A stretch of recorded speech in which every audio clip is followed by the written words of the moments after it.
ಬಂದಿದ್ದೀವಿ ಸ್ವಾಮಿ ನಾವು.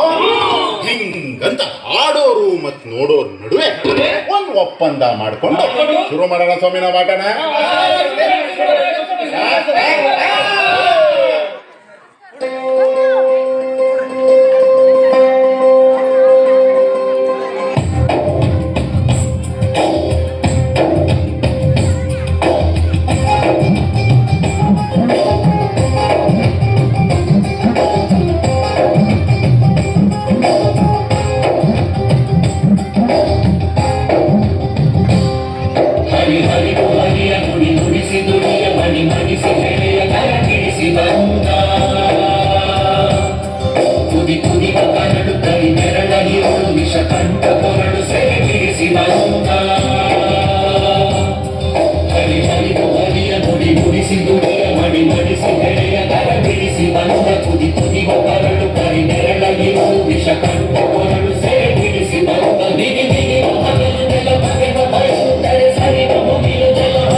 ಆಮೇಲೆ ಕಾಲಕ್ರಮೇಣ ಒಂದೊಂದಾಗಿ ಒಬ್ಬೊಬ್ಬರಾಗಿ ಸಮಾನತೆ ಹರಿಕಾರರು ಬಂದು ಈ ಪಾಪ ತೊಳೆದು, ಆದರೆ ಇದನ್ನ ಸಂಪೂರ್ಣವಾಗಿ ಎದುರು ಹಾಕಿಕೊಂಡು ಹೋರಾಡಿದವರು ನನ್ನ ಒಡೆಯ ಹಿರಿಯ ಈ ಭಾರತ ದೇಶದ ಭಾಗ್ಯ ವಿಧಾತ.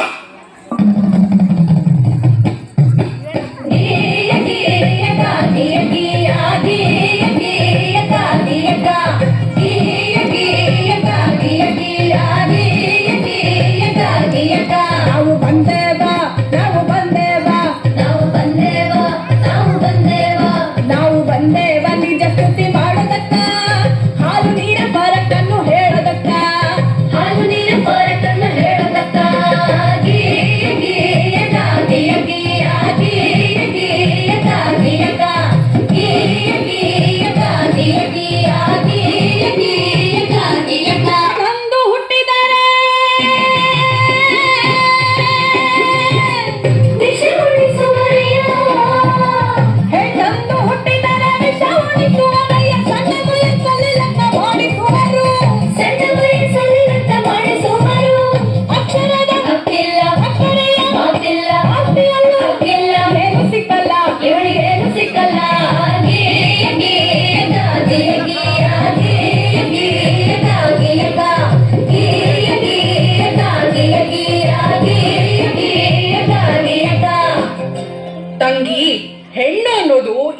ಸಮಾಜದಲ್ಲಿ ಒಂದು ಜೀವಿಯಾಗಿರ್ಲಿಲ್ಲ.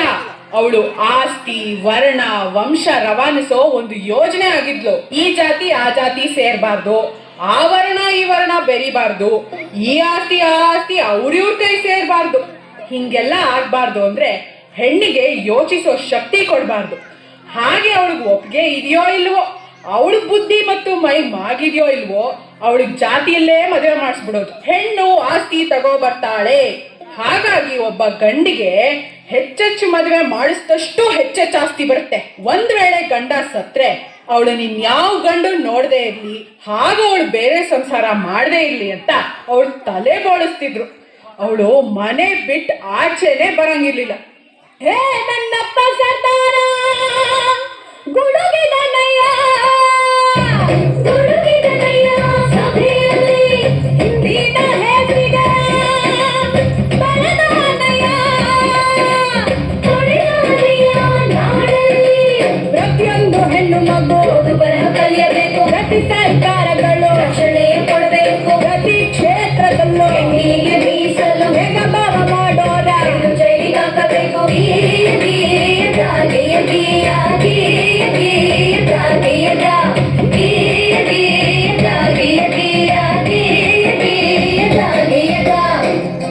ಅದು ಅಲ್ಲದೆ ನನ್ನ ತಂಗಿ ಕೇಳೆ ಹೊನ್ನ ಮದರಂಗಿ, ಪ್ರತಿಯೊಂದು ಕ್ಷೇತ್ರದಲ್ಲೂ ಹೆಣ್ಣಿಗೆ ರಕ್ಷಣೆ ಇರಬೇಕು. ಹಾಗಂತ ನನ್ನಪ್ಪ ಸರ್ದಾರ ಕೊಡಿಸಿದ ಹಲವು ಸವಲತ್ತು. ಪ್ರತಿ ಕಾರ್ಖಾನೆಯಲ್ಲೂ ಶೌಚಾಲಯ, ಪ್ರತಿಯೊಂದು ಕೆಲಸಕ್ಕೂ ಸಮನಾದ ವೇತನ, ಹೆರಿಗೆ ರಜೆಯನ್ನು ತಪ್ಪದೇ ನೀಡಬೇಕು. ಹೆಣ್ಣು ಶಿಶು ಹತ್ಯೆ ಇನ್ನು ಮುಂದೆ ನಿಷಿದ್ಧ, ಹೆಣ್ಣಿನ ಶೋಷಣೆಗೆ ಶತಸಿದ್ಧ.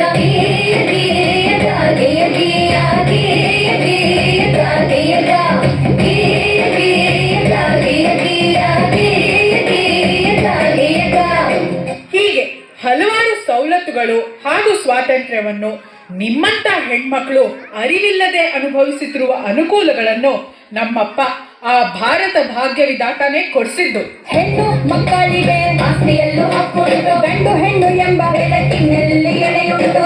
ಹೋಯ್ತು ಹಳೆ ಕಾಲ ಅಂತೈತೆ ಹೊಸ ಸುದ್ದಿ, ಪ್ರತಿಯೊಬ್ಬ ಪ್ರಜೆ ಈಗ ನಿಂತಲೋ ಎದೆ ಹಿಗ್ಗಿ, ಪ್ರತಿಯೊಬ್ಬ ಪ್ರಜೆ ಈಗ ನಿಂತಲೋ ಎದೆ ಹಿಗ್ಗಿ, ಪ್ರತಿಯೊಬ್ಬ ಪ್ರಜೆ ಈಗ ನಿಂತಲೋ ಎದೆ ಹಿಗ್ಗಿ.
ಪ್ರಜಾಸತ್ತಾತ್ಮಕ ಗಣರಾಜ್ಯವನ್ನಾಗಿ ರೂಪಿಸುವುದಕ್ಕಾಗಿ ಭಾರತೀಯರೆಲ್ಲರಿಗೂ ಸಾಮಾಜಿಕ ಆರ್ಥಿಕ ಮತ್ತು ರಾಜಕೀಯ ನ್ಯಾಯವನ್ನು ವಿಚಾರ ಅಭಿವ್ಯಕ್ತಿ ನಂಬಿಕೆ ಧರ್ಮ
26 ದಿನ